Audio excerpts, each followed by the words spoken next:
ಎಷ್ಟು ದಿವಸದವರೆಗೆ ಅಮಾನತ್ತು ಅಂತ ಹೇಳಿ ಸಸ್ಪೆಂಡ್ ಮಾಡ್ತಕ್ಕಂಥದ್ದು. ಇದು ಸೊಸೈಟಿಯ ತನಿಖೆಯಲ್ಲಿ ಪ್ರಜ್ವಲ್ ಅವರ ಪಾತ್ರ ಏನಿದೆ ಅಂತಕ್ಕಂಥ ವರದಿ ಬರೋವರೆಗೂ ಸಸ್ಪೆನ್ಷನ್ ಇದೆ. ತಪ್ಪಿತಸ್ಥ ಅಂತಕ್ಕಂಥದ್ದು ವರದಿಯಲ್ಲಿ ಬಂದಾಗ ಪರ್ಮನೆಂಟಾಗಿ ಸಸ್ಪೆಂಡ್ ಮಾಡ್ತೀವಿ. ನಾನು ಅದಕ್ಕೆ ಬರ್ದ ನಾನು ಅದಕ್ಕೆ ಬೆಳಿಗ್ಗೆ ನಿಮ್ಗೆ ಹೇಳಿದೆ, ನನಗೆ ಯಾಕೆ ಇಷ್ಟೊಂದು ಡಿಸ್ಟರ್ಬ್ ಮಾಡ್ತೀರಿ, ನಾನು ನಮ್ಮ ಸಭೆ ಮುಗಿದ ಮೇಲೆ 1 ಗಂಟೆ ಅಲ್ಲ 2 ಗಂಟೆ ನಿಮ್ಮ ಜೊತೆ ಕೂತ್ಕೊತೀನಿ ಅಂತೆ. ನಾನು ಕದ್ದು ಹೋಗೋನಲ್ಲ, ಎದುರಿಸೋಣ. ಆಮೇಲೆ ಬರೀ ಎದುರಿಸೋದಲ್ಲ, ಇಲ್ಲಿ ಎದುರಿಸೋಣ ಅಂದರೆ ಯಾರನ್ನೂ ಎದುರಿಸೋದಲ್ಲ.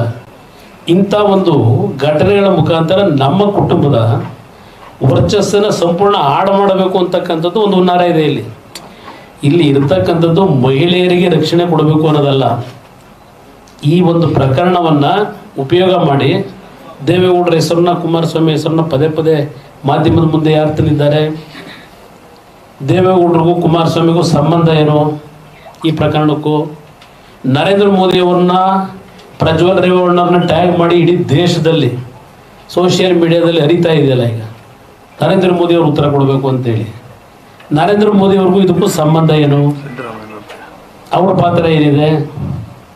ಇದೆಲ್ಲ ಒಂದು ಭಾಗ ಅದೆಲ್ಲ ಹೇಳೋಣ, ಚರ್ಚೆ ಮಾಡ್ತೀನಿ ನಿಮಗೆ. ಇದು ಅಮಾನತು ಎಷ್ಟು ದಿವಸ ಅಂತಕ್ಕಂಥ ಹೇಳಿದ್ದೀರಿ, ಇದು ಇಷ್ಟೇ. ತಪ್ಪಿತಸ್ಥ ಅಂತ ಬಂದಾಗ ಪರ್ಮನೆಂಟ್ ಆಗಿನೇ ಅಮಾನತುಗೊಳಿಸ್ತೀವಿ.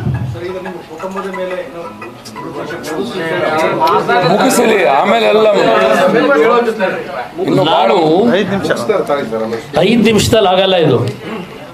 ಬೇಕಾದ್ರೆ ಡೈರೆಕ್ಟ್ ರಿಲೇ ಈಗೇನು ನಡೀತಲ್ಲ, ಯಾವ 21ಕ್ಕೆ ರಿಲೀಸ್ ಆದಮೇಲೆ 23ರಿಂದ ಪರ್ಟಿಕ್ಯುಲರ್ಲಿ ಒಂದು ಚಾನಲ್ನಲ್ಲಿ ಪಾಪ ತುಂಬ ಕನ್ಸರ್ನ್ ಇಟ್ಕೊಂಡಿರ್ತಕ್ಕಂಥ ಆ ಚಾನಲ್ ವ್ಯಕ್ತಿ ಏನು ನಿರಂತರವಾಗಿ ನಿರರ್ಗಳವಾಗಿ ಮಾತಾಡ್ಕೊಂಡು ಪಾಪ ದಿನ ಎಲ್ಲ ಚರ್ಚೆ ಮಾಡ್ಕೊಂಡು ಕೂತಿದ್ದಾರೆ.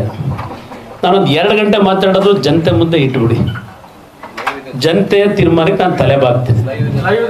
ಲೈವ್ ಇದೆಯಾ ಬರ್ತಾ? ಭಾಳ ಸಂತೋಷ. ಇಲ್ಲಿ ಪ್ರಶ್ನೆ ನನಗೊಂದು, ನಿನ್ನೆ ಸಾಯಂಕಾಲದಿಂದ ನಾನು ಈ ತನಿಖೆ ಮಾಡ್ತಕ್ಕಂಥದ್ದಕ್ಕೆ ನಾನು ಒಂದು ಫಸ್ಟ್ ಹೇಳ್ಬಿಡ್ತೀನಿ, ಬ್ರೀಫ್ ಮಾಡ್ತೀನಿ.